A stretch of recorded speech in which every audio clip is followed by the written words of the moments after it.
Hey, what's going on, everybody? We're back with another BKFC Reddit Ask Me Anything. We're joined by one of the stars of the past, the UK show. How you doing, Ben Bonner? Yeah, I'm good. Thanks. On yourself? I'm great. So the Bomber. When did you get the fight named the Bomber? I think, to be honest, I think one of my friends had given me it a few years ago, really, when I started taking boxing a bit more seriously and combat sports a bit more seriously. Um, One of my friends had given me it, and we were having a laugh about it in the house, and then it just stuck. So yeah, I was happy with the name. It goes with Ben Bonner, so why not? You had probably. I mean, right now that's looking like it's going to be the knockout of the year. Did you always know that you had that power? Did you just catch him perfect? Like, where did that come from? No, I think if you look at. So I've had 4 fights in the BKFC now. 3 of them have been wins. All 3 of my wins have came by stoppage. So I think in my first fight, I'd broke maybe 4 of his ribs. I think it Okay. was the next fight I won after that. I broke his jaw with a left hook in a couple of places, and then Saturday night just gone. Obviously, I'd sort of flatlined him. So I've always knew I've always knew I carry that power, and I think the power I've got in both hands, it fills me with confidence every time I step in the ring. Even if I'm getting beat, I'm getting touched up, I'm getting cut, I'm getting beat on points, whatever. I always know if I land one punch, I know they're going to sleep. I know that, and it fills me with confidence every time I step in there. And I'm sure my opponents are gonna be worried about it as well, which is always a bonus. He is a very confident guy that you just fought. Was there any bad blood between the two of you leading up to that fight? You know what? So Lewis is from Newcastle, and I'm from Middlesbrough, so the towns are quite close together. And in the boxing circuits, you know local coaches from around the areas and things. And I've never had anything but the utmost respect for his team. And his coaches have actually cornered me in a fight many Okay. moons ago, in a boxing fight, maybe 7, 8, 10 years ago, when I turned up to a fight with no coach. Andy and Baz, they stepped in to coach me. So I've knew them for a long time, and I've got nothing but respect for the guys in there, the guys that they have in the gym. They've got Mick Terrell, Rob Barry, who did actually beat me back in the day, and Lewis. So I knew Lewis would be in a great shape coming into the fight. I knew his team would have prepared him well. And you only have to look at his record. I think he was 3-0 in bare knuckle boxing. He also does bare knuckle Muay Thai, and I think he was 8-0 altogether. So I knew there was never no bad blood, and I had the utmost respect for Lewis going into this fight, and having that respect for him, give me that extra drive in training, to make sure I was the best I could be on the night. And I certainly, under no circumstances, did I take him lightly at all. Okay, yeah, I just wasn't like I said.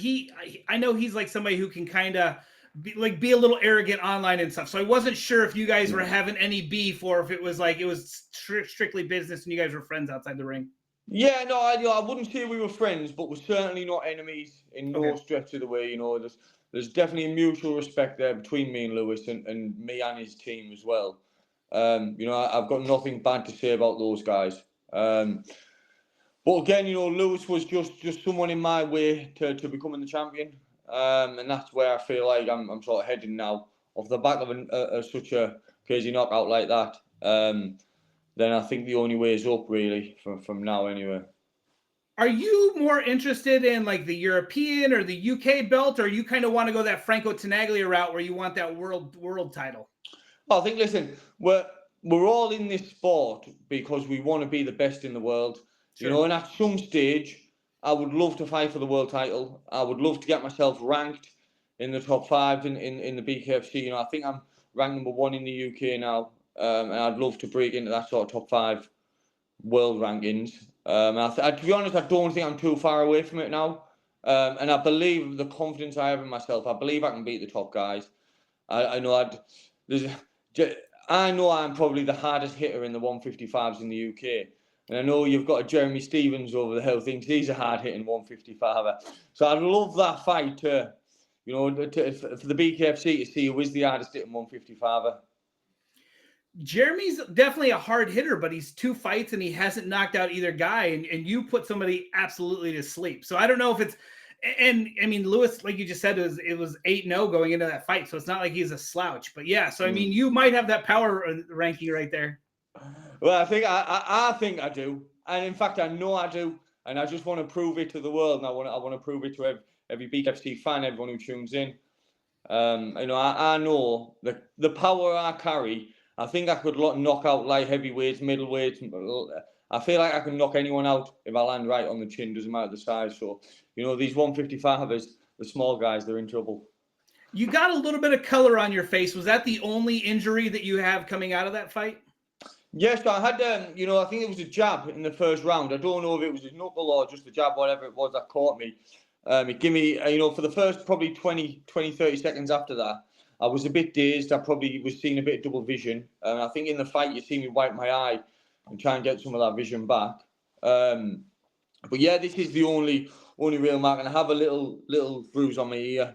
But again, if you'd have told me this before the fight, I'd have snapped your hands off. I've came out fights before where I've had 20 stitches in my face and my face has been mangled. So sure, it's a pleasant after fight experience. Yeah. Who are your corner guys? So in my corner I have a guy called Craig and Fano. So I'm in so it's sort of, we have a small fight team. Myself, Gary Fox. We all train together. Myself, Foxy, Craig, I'm my coach, and my sort of guy who looks after me. What a guy! And honestly, it's people think that your corner team only do the work in the corner for those minute in between rounds. But it goes far beyond that. Sure. Like for me, my biggest problem has always been my confidence and my confidence within fight. And in the weeks leading up to the fight, the week of the fight week, this corner team, Craig, he has me feeling like I'm the hardest man on planet Earth, and he has me feeling like I can't be beat. And when you're going into a fight with that mentality that you can't be beat, you're going to be the winner. It's hard to see any other way in the fight. And Craig has me feeling like that. For the last 2 fights, I've felt invincible, and it showed in both performances massively. A lot of people who don't know fighting would be like, oh, the hardest part's got to be the fighting. The hardest part's not the fighting. It's absolutely the mental. It's the whole, am I going to lose? What am I going to do? Am I going to let people down? Like, it's all mental. Like, can you speak on like how much of like fighting is mental and how the punching somebody, that's the easy part. Yeah, listen, the fighting on the night, punching someone in the face, taking a few punches, that's the bit that we enjoy. That's the fun. But, when you talk about the mental strength of a fighter, for me, I always believe if someone beats me on the night because they're a better fighter than me, fair enough, I can take that. But nobody will ever beat me because they outwork me. I dedicate my absolute life to this game. And you're talking, for the last 12 weeks, I've trained twice a day, every day, 6 days a week. And there's a lot of times I wake up at 4:35 in the morning to go to the gym, and it's raining outside. And to be honest, I think, fuck this, I can't be arsed with this. But it's that mental toughness, that mental strength that gets you out of bed, gets you into the gym. And, there's so many sacrifices that you have to make as a fighter in big camps like this. And it's having that mental toughness to know that, we're doing it for a bigger picture and that there's a bigger road ahead. And it's hard, and leading into fight week, you get them nerves, you get anxious, you get worried, what if this happens? My family and friends are there. There's God knows how many thousands of people in the arena, and it's about trying to control them thoughts and feelings, and being able to sort of harness them and then use them to explode on the night, which thankfully worked for me on Saturday night. So we've talked about the top five. It's kind of weird because on the app, I feel like the app should have the UK top five. Like I want to know who Andy thinks is the top five in Europe or the UK. We don't know. So we know like Franco is number one, but I mean, like where are you at? Like I know James Lilly's in there.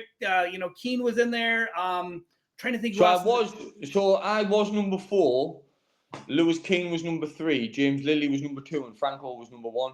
Okay. essentially. I think how it was before. Sure. Now, I'm not sure. Obviously, there's rumours that James Lilly might be dropping down a weight. And he's coming off the back of 3 losses. You know, I've just beat Lewis, so I think from the conversations that have been had, other than Franco, I'll be below Franco in the UK. And I know obviously Franco's the world champion, so that fight's probably unlikely to happen anytime soon. I know he's got probably a big road ahead for him. And you know, listen, I've been out to the Clement Club. I've trained with Franco for his fight with Lilly. And my previous fight with Ray, I spent time in Spain training with him, sparring with him. So I've got, and him and his team, Jorge and Augustin, I've got nothing but the utmost respect for those guys. And I know he's got his own path that he's on at the moment.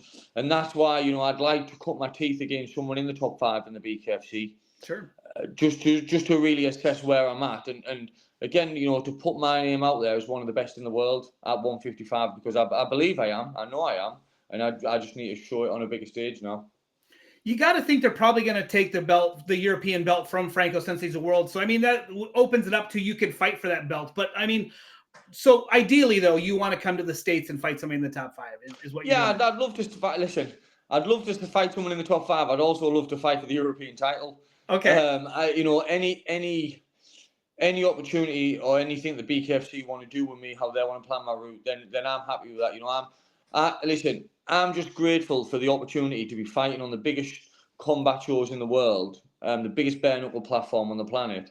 You know, I've had fights in front of 100 people, you know, for £200 in a social club. So to be fighting in these arenas in front of thousands of people on, you know, live TV on big networks, you know, this is a dream come true for me. And I can't be any more thankful for the opportunities that the BKFC have given me. So, you know, if they say we'd like you to do this or we'd like you to do that, then that's more than likely what I'll do, you know. Andy seems like, so Dave Feldman a few fights back was kind of critical about Andy's matchmaking. It seems like Andy has stepped up the matchmaking so well, and we're seeing such great fights. I would argue that the UK right now has the best matchmaking in you know, the BKFC. Yeah. Do you feel like I feel like we're seeing the best fight the best, and I feel like Andy's going to do that, and that's what I'm really looking forward to for you. Yeah, I think, you know, within the UK scene, you know, the UK BKFC really only took off sort of in Crystal Palace 2 years ago. Sure. And inevitably, you know, you're always gonna get the sort of the wannabe fighters, those who think they can fight. And it takes a few shows, you know, to weed them guys out, the people who, you know, they'll take a shot and they'll stay down. Sure. You know, and things like that. And you know, bare knuckle boxing's its own sport. And I think now those top fighters have been weeded out, you know, and Andy's not using them anymore. He's only using the hardened fighters, those who he knows are going to put on a show, they want to come and win. And I think you can see, you know, even like if you look at Saturday night's show, for instance, there was so many, couple of round 4th and 5th round stoppages, a couple of points decisions, the odd big knockout here and there. And I think that's a testament to the matchmaking, because some of the fights were so evenly matched, even with people who, you know, dropped out through injury and been replaced. Sure. The fights were matched so well that you would sort of seeing bloodbaths for 5 rounds, and you know that's what people want to see. They want to see knockouts. They want to see hard blood 5-round wars. Yep. And you know the fans certainly got the money's worth on Saturday night. That is for sure. That, like you just said, so Denver, I was able to pick 11 out of the 12 fights I picked before we started. Your guys' card, I was like, oh, that was an upset. Oh, you know, like, I mean, it was so many of the fights were pick'ems. And I'm not going to lie, like, I honestly expected you to have way more difficult of a time with Keane, and you just, you know, flatline him. So, I mean, it's crazy to see those upsets. And, like, that's what I loved about that UK card. Yeah, you know, there was quite a few upsets. I think at one point the bookies had me heavy underdog. Lewis was heavy favourite. And listen, it was good for me because a lot of my friends made a lot of money that night. So, you know, they're laughing their way to the bank. So that's good. But yeah, you know, when you see underdogs winning in bare knuckle, you know, it's always nice. And I think, you know, that's what the sport of bare knuckle offers in comparison to boxing. You know, you go to some boxing shows and the first 8 fights, you maybe already know who's going to win. You know, you're already sort of Sure. they don't offer that entertainment value sometimes. The journeyman, the building prospects, they're doing these. You know, when you come to bare knuckle, you know you've got sort of 12 fights that could go either way. They're going to give you entertainment, violence, big knockouts. And what more do you want for your money? Do you know what more do you want for your money? What was a bigger highlight for your career, the knockout over Keane or chugging a beer with McGregor? Honestly, you know, the whole sequence, I mean, the way the BKFC have made the reel, the whole sequence, it's just, you know, when I look back at it now, I just think, fucking hell, wow. As if it happened, Yeah. you know, and I knew it was a big fight, but then when I'm walking down into the ring, and McGregor stood in the ring, and I'm thinking to myself, fucking hell, this is a big fight, this, isn't it? And then the way it all happened, and I knocked him out, and I've leant over the ropes, and I think I've said something like, do I get a big bonus for that knockout? I think I said something along those lines. And he's Yeah. passed me the Forge Irish Stout, and the way, like, honestly, you know, if the week before the fight, if I could have wrote a script for how it went, I couldn't have wrote it that good. So you know, I know I'm just blessed really for the sequence of how it happened. But I think that I think McGregor being in that reel certainly helped it hit the views that it's hit. You know, I think it's got 4 or 5 million views now. So that's probably thanks to Connor, if I'm being honest, rather than myself. Did Connor give you a follow after that, or was he following you before? Yeah, no, he didn't give me a follow. He's liked a few of my videos and stuff. But wait, what can you do? He's liked a few of my videos and stuff, and yeah, I think you know having Connor involved in the BKFC only helps it grow in terms of its stature here in the UK and it's sort of moving towards prime time sports really rather than because you know BKFC's been seen in the past as oh you know it's a bit of a rough sport. There's a certain type of people involved with it, and now it's sort of going mainstream and people are seeing it for what it is. You know, it's a fantastic, exhilarating a sport where you can get everything you want in combat. Um, and Connor being involved in it certainly helps grow the profile and the profile of the fighters as well. You know, so I'm sure we're all grateful for that. It's got to be nice for the UK people to be able to watch a card during prime time because usually the fights are over here and it's Yeah. crazy early in the morning for you. So I mean, and I actually enjoy a nice afternoon card. So like it was like I said, I love the UK card, so I'm a big fan. Yeah, you know, I think for me the craziest thing was, you know, I had people sort of in my hometown in Middlesbrough where they're in the local pubs or in the boozers, and they're sending me pictures of me on the screen, you know, on the big screen in the pubs, and that was quite a surreal moment because I was Yeah, thinking, fucking hell, this has never happened before. Um, but yeah, and I think for the fans, it certainly helps with fan engagement, you know, and for people to actually watch it and see what the sport's about, being able to watch a full card because you know a lot of these people will probably just see reels on Instagram or on the social medias of knockouts and highlights, but for them to get to see a full card, how it goes, how it runs, the sure. fights that are involved, it's certainly massive to help grow the sport here in the UK. Massive. Okay, so I don't know much about your town. Is it big or small? But are you a big fish? I mean, do people? Oh, that's the bare knuckle fighter, or are you Yeah, just Ben? Or well, I, you know, I'm probably more of a big fish now after Saturday night. I'll say that. I mean, I've been, you know, when I've been walking to the shop, people are pulling over in their cars, they're stopping to talk to me. It's like I say, you know, it's quite surreal, really. And you know, my family are over the moon with it. People recognise my mum; she's loving it. But yeah, no, it's been fun. It's been fun. You know I couldn't ask for any better. You know this is what we compete in sports for. You know we want to be the best. And yeah, Saturday night was just unbelievable. well, is the 155-pound division? Is that like your division? Do you go up or down, or like that's where you like to stay? Uh, so my last fight was actually at 150, and the plan was to go to 145. But Okay, you know, I think 150 was a bit of a push for me in terms of the cut and stuff and how I felt. And you know, I was lucky I finished that fight with one punch in the first round as well. okay, Because I wasn't feeling great in terms of my how I'd done the cut and stuff. So I think 155 is it's a weight where I can do the cut. It's a very easy cut for me, maybe a couple of pounds. But okay. I feel when I refuel, I feel strong, I feel big, I feel athletic, and I think that's for me that's the most comfortable way for me. You know, I'm quite a muscly person, Sure. And I don't want to drain myself too much.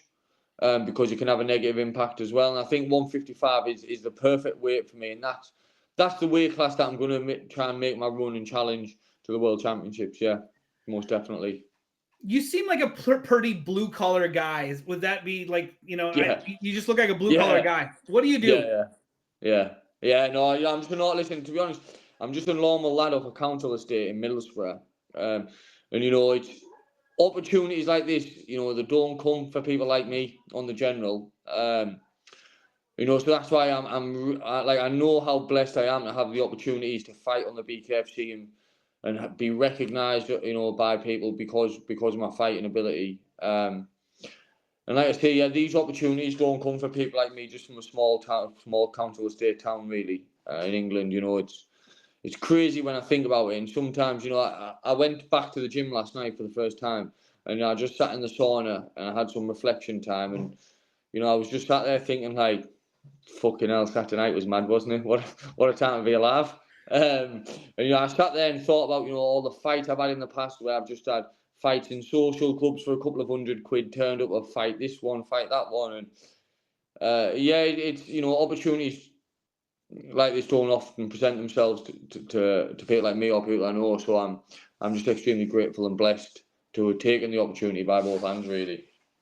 Okay, we know you're a madman in the ring. What do you do outside the ring? I heard you like nature and camping. Like, what do you enjoy? Yeah, no, I don't mind going on like hill walks and hikes and stuff. To be honest, I'm one of them people. I just try and I'm a sports person at heart. So I try and just play as much sport as I can, whether that be football, boxing. I like playing squash sometimes. And the main thing is just keeping myself active. Yeah, I'm one of them people that if I'm not active and I'm not moving around, I sort of I just not happy with myself. I put weight on. I like to eat a lot, so it's a hard balance trying to negate the two. But yeah, mainly I'm a sports person through and through. So I usually just try and keep myself busy. Really, even when I'm not fighting and when I'm out of a fight camp, I still go to the gym 4 or 5 days a week. Still keep myself fit. Still keep myself moving. They're the main things really. What footy team do you support? What supporter are you? Middlesbrough, up the borough. Again, it's like, so my walkout entrance tune is the entrance tune for the local football team. Okay. And when it, like, I get such a good fan base from Middlesbrough, from the town where I'm from. Some of the people there, they travel all over the country. From, you're talking like 7-hour drives, 8-hour drives from Middlesbrough and Milton Keynes to London, Crystal Palace last time. And you're talking 6, 7, 8-hour journeys there, 8-hour journeys back to pay for hotels. And a lot of people in these sort of towns don't have a lot of money. It's not a rich town, it's a council estate town. There's not a lot of jobs. So, the local people in Middlesbrough who follow me all over, honestly, I can't thank them enough for like spending the hard-earned money to watch me fight. When I know a lot of them don't have a lot of it anyway, it's fucking surreal, man. And everyone from Middlesbrough, honestly, the amount of love I get from the town it's brilliant, man. I love it. That's one of my favorite things about the BKFC is the app. It's not very expensive, and like you get so much for it. Like I feel like it's definitely the best value for combat sports. Oh, listen, for £5, it's like £6.99 a month. What a bargain! Yeah. What a bargain! You can literally, it's at the tip of your fingertips. You can go on, you can watch all of the Mike Perrys, the big names, but then you can also watch all the UK cards, all the fight night cards, sure, all the prospect. The value for money you get is crazy. And for some, when people first sign up to the app, the amount of content that's on there for them to scroll through, they've never been into it, all the previous fight cards. Sure. You could be sat there for weeks and months, just sat there looking at some crazy ass fights, crazy ass knockouts. What a bargain, man. And I think, there was a lot of people in Middlesbrough who obviously couldn't come to the fight, but I know logged on through the app, who bought a new subscription to the app. There was thousands of them. So again, I'm so humble and blessed to be where I am. Honestly, it's crazy, man. So speaking of your footy team, we asked Gary Fox, who on Middlesbrough's football team would be a good fighter, would be a good bare knuckle fighter? Do you have any hard guys on the football team? Yeah, is there any hard man on the team? To be honest, there's None of them, to be quite honest, because they're not doing that's so fair. well at the minute. Yeah. Probably the manager, Michael Carrick. He's got a bit about him. So when I was growing up in the States, Manchester United was on all the TV. So I'm a Manchester United fan because they were the only people we'd see on TV all the time. But like now, like with that Ryan Reynolds show with the Wrexham and stuff, like the football stuff's getting really big now. So I think it's great for like the sport. And then it's kind of crazy to see the crossover between BKFC guys going to the football things and being on the field and hanging out with the players. Like, yeah, because I know Conatini, he's a massive Birmingham City fan. Sure. And I know he took his belt. He took his belt to the St Andrews, I think it is. And it's good. I think football or soccer, as you guys call it, football in the UK is sort of it's a working man's game. It's a working man's game, and I think a lot of the lads that you see fighting, they're all sort of working class people, just normal lads who are grown up on the estates. And I think that's a lot where you get the affiliation from, really. With football being a working man's game, fighting, it often attracts, when you're a young lad, it often attracts the sort of kids off the estate who don't have many other things going for them, don't have many other options and stuff. So I think that's where you get the crossover. Now, listen, it's good for us fighters as well, because the amount of support we get from our local teams and the people in the area, it helps build your profile and build you as a fighter, really. And when you're training for a fight and people are paying hard-earned money to come and watch you, not only do you not want to let yourself down, you don't want to let those guys down as well. And it doesn't help spur you on. It certainly does. Okay, so we have two fighters from the UK. Well, we have more than that, but we have two guys from the UK that are on the Reddit. We have Jono Chipchase and James Lilly. Jono said when he gets past Gary Fox, he sees a date with you and him very soon. And James Lilly said he doesn't pick his fights, but if you're in the way, he would definitely take that fight too. So, well, listen, no disrespect to Jono Chipchase. I think he's a bit too skinny for me. To be quite honest, I think I'd fold him in half in one round. If I'm being deadly honest, I think he's a little too small. Okay. Listen, James Lilly certainly is a fucking. He's a hell of a fighter, an accomplished athlete, and he's got a record that stands him up there with the best bare knuckle fighters the UK's ever produced. Sure. And listen, he's coming off the back of 3 losses, but you look at the people who he's lost against. One of them came in overweight, which is his last fight. The one before that is now the world champion. Right. And the one before that was, I think, Luis Palomino was the world champion. He's not been beat by no tomato cans. And if that was the fight that was made, then fucking hell, brilliant. I'd be honoured to share the ring with him and test myself against someone who I consider to be one of the best the UK's ever produced. And I wasn't having a dig at Jono Chipchase there, but I think listen, with my knockout power, I think Jono's a bit too small, if I'm being honest. And that's my honest opinion. I think I'd flatten him. Jono is one of the smartest men I know. He's also one of the cockiest men I know. And like that's just him. So yeah, I don't think he would, he would agree with what you said. Okay. After your fight, who was the gentleman that you were giving the hug to, like on the side of the ring, like outside the ring? The one in the white shirt, or what do you look like? I can't remember. I thought he looked like you. I honestly thought it was your dad. My dad. Yeah. Honestly, okay. Listen, I don't know. All of my cornerman Craig, he spoke. He said to me, "I've turned round and I've seen your dad shotting 2 security guards on the floor and running towards the ring." I don't know how he got up there. I don't know how he got up onto that ring, but yeah, no, it must have been my dad. And I think I'm sure I'd give my cornerman Craig. I must have cuddled him and kissed his forehead about 20 times after the fight as well. I was on such a buzz. It was a bit fucking, yeah. I got caught up in the emotion. So it was your dad, and I was gonna say it looked like such a great moment for the two of you. Like he looked so proud of you, and like just like it gave me feels. Yeah. My dad's one of those people where he's far more. Listen, my dad is far more of a fighter than I ever am. He's like, if people knew him and knew what he was like, I'm sure he's been to prison before for football violence. He's one of those people who's got absolute violence running through his veins. And to see me sort of produce a moment like that on the stage, obviously it's a good moment for him as well. he loves fighting. He fucking lives for it. So it was a good moment for him. Yeah. It was good. It was good. Listen, it was a good moment for everyone, for me, myself, my team, my dad, my family, and most importantly, the team that I have backing me. I have a team of sponsors. NGL Flooring, Masterclass, DJ Brew Coffee, Rockcliffe Cars. These guys support me. CM Motor Trade and support me in every aspect of the way. Sponsors like that and they help keep us on point and keep us in the best shape. Help with fighting's an expensive game. Oh yeah. And the sponsors help. Sponsors help us be the best prepared we can be on the night. So for me, the whole team, Saturday was a fucking brilliant moment. It sounds like Andy might need to add a senior division, and your dad could be fighting for a title pretty soon if he was able to drop to. He'd love it. He'd love it. He'd love it. Were you somebody who fought a lot as a kid growing up? Not really. No. Okay. I started boxing when I was young, so I started boxing at like 11, 12.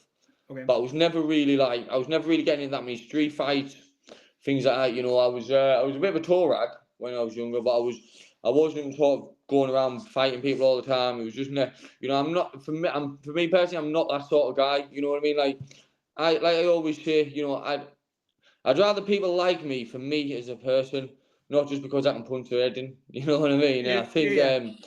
Listen, if it ever does come to the point where I need to put it on someone, I need to step on someone, and I'm aware of what I can do and the damage I can do when I start throwing my hands. So I always think it's a last resort for me, because inevitably I know it's going to be bad for the other person. It's never going to be bad for me. It's always going to be bad for them. So the way I look at it, I'm just trying to do them a favour and save them a few dentist bills and a few broken bones in the face. Does Middlesbrough have any slang that you could teach us American fans? The one thing that we notice, you guys are super you guys are very polite and professional, but then you guys have words that we've never even heard, and we're like, was that a good thing? Was that a bad thing? Is there any phrases or any slang trash talk that you could teach us? Like, can you? You're a divvy. A divvy. What's a divvy? Just means like a bit of a prick. Okay.